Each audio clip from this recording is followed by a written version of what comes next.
আজকে আপনাদের এখানে বলার মূল যেটা উদ্দেশ্য 2023 সালে দ্বিতীয় ভারতীয় জনতা পার্টি নেতৃত্বাধীন সরকার প্রতিষ্ঠিত হওয়ার পরে গত 8 তারিখ আমরা শপথ গ্রহণ করি এবং সাবসিকুয়েন্টলি পরবর্তী সময় ফিশারি ডিপার্টমেন্টের মিনিস্টার হিসাবে দায়িত্ব গ্রহণ করার পর থেকেই কি কাজ আমরা করেছি রাজ্যের মানুষের জন্য বা এই এক বছরে এই বিষয় নিয়ে আপনাদের সামনে আমরা আলোচনা রাখতে চাই।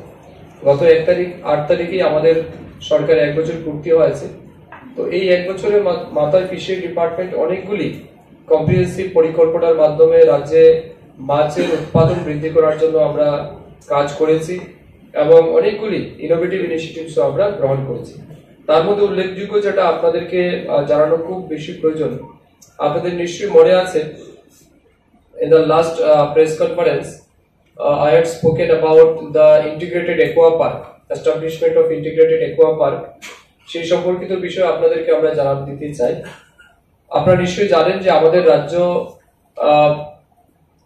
প্রায় 95% মানুষ তারা মাছ খায় বা ফিশ ইটার। স্বাভাবিক কারণে আমাদের রাজ্যে যে পরিমাণ মাছের প্রয়োজন আছে সেই পরিমাণ মাছ আমাদের রাজ্যে নেই। বর্তমানে আমরা যদি দেখি আমাদের রাজ্যে প্রতি বছর প্রায় 1,15,000 মেট্রিক টন মাছের আমাদের প্রয়োজন। ওয়ারেস আমাদের রাজ্যে এই বছর আমরা 24-25 যখন আমরা স্টার্ট করছি তখন আমরা অ্যানালাইসিস করে যেটা দেখেছি আমাদের রাজ্যে প্রায় 85,000 মেট্রিক টন মাছের উৎপাদন রয়েছে। বাকি যেটা 30,000 মেট্রিক টন মাছ সেটা আমরা বাইরের রাজ্য থেকে আনি, সেটা বাংলাদেশ হোক, পশ্চিমবঙ্গ হোক, অন্ধ্রপ্রদেশ হোক, উড়িষ্যা হোক, এই সমস্ত জায়গা থেকে গ্যাপ পরিমাণ মাছ আমরা ডিমান্ড ফুলফিল করি। তো এই গ্যাপ পরিমাণ ডিমান্ডটাকে যাতে আমাদের রাজ্যেই আমরা উৎপাদন বাড়িয়ে এই গ্যাপটা আমরা ফুলফিল করতে পারি তার জন্য আমরা একটা পরিকল্পনা নিয়েছিলাম ইন্টিগ্রেটেড একুয়া পার্ক। এবং ত্রিপুরা রাজ্যের ইতিহাসে, মৎস্য দপ্তরের ইতিহাসে এই প্রথমবার আমরা এই পরিকল্পনা নিয়েছি যাতে একটা সার্টিন ওয়াটার এরিয়াকে আমরা ক্লাব করে চিহ্নিত করব এবং সেখানে যাতে এট এ গ্লেন্স আমরা অনেক বেশি পরিমাণের মাছ উৎপাদন করতে পারি তার জন্য আমরা একটা পরিকল্পনা নিয়েছিলাম। প্রজেক্টের নাম ছিল ইন্টিগ্রেটেড একুয়া পার্ক। সেই অনুযায়ী আমরা সেন্ট্রাল গভর্নমেন্টের কাছে সাবমিট করেছি। আমি পার্সোনালি 3 বার আমাদের কেন্দ্রীয় যিনি মৎস্য এবং প্রাণী সম্পদ বিকাশ দপ্তরের মন্ত্রী শ্রদ্ধেয় পুরুষোত্তম রূপালাজি ওনার সাথে আমরা দেখা করেছি, আমাদের অফিসিয়াল টিম সহ আমরা দেখা করেছি এবং প্রায় 99.99 কোটি অর্থাৎ 100 কোটি টাকার মতো আমরা একটা প্রজেক্ট সাবমিট করেছিলাম।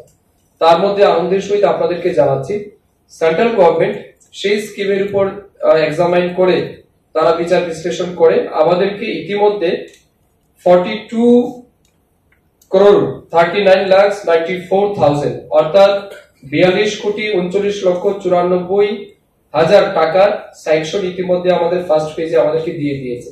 আমরা কি করব, ইন্টিগ্রেটেড একুয়া পার্ক আমাদের ঊনকোটি জেলায় 17 মেয়র হাওয়ার যেটা আপনারা নাম শুনেছেন এবং আমরা পুরো রাজ্যে আমাদের ডেপুটি ডাইরেক্টর অফ ফিশারি তাদেরকে দিয়ে আমরা জায়গা আইডেন্টিফাই করার চেষ্টা করেছি কোন জায়গাতে মাছ চাষের জন্য বা ইন্টিগ্রেটেড একুয়া পার্কের জন্য মানে উপযুক্ত জমি হয়। সে অনুযায়ী আমরা সার্ভের মাধ্যমে এবং সমস্ত অফিসিয়াল বা টেকনিক্যাল যে বিষয় রয়েছে তার মাধ্যমে আমরা ঊনকোটি 17 মেয়র যেটা হাওয়ার রয়েছে বর্তমানে বিসি নগর গ্রাম পঞ্চায়েত এবং ফুলতলি গ্রাম পঞ্চায়েতের যৌথ জায়গা যেটা চণ্ডীপুর ব্লকের আন্ডারে ঊনকোটি ডিস্ট্রিক্টের আন্ডারে সেই জায়গাটা আমরা চিহ্নিত করেছি এবং সেন্ট্রাল গভর্নমেন্ট তার জন্য আমাদের স্যাংশন দিয়েছে।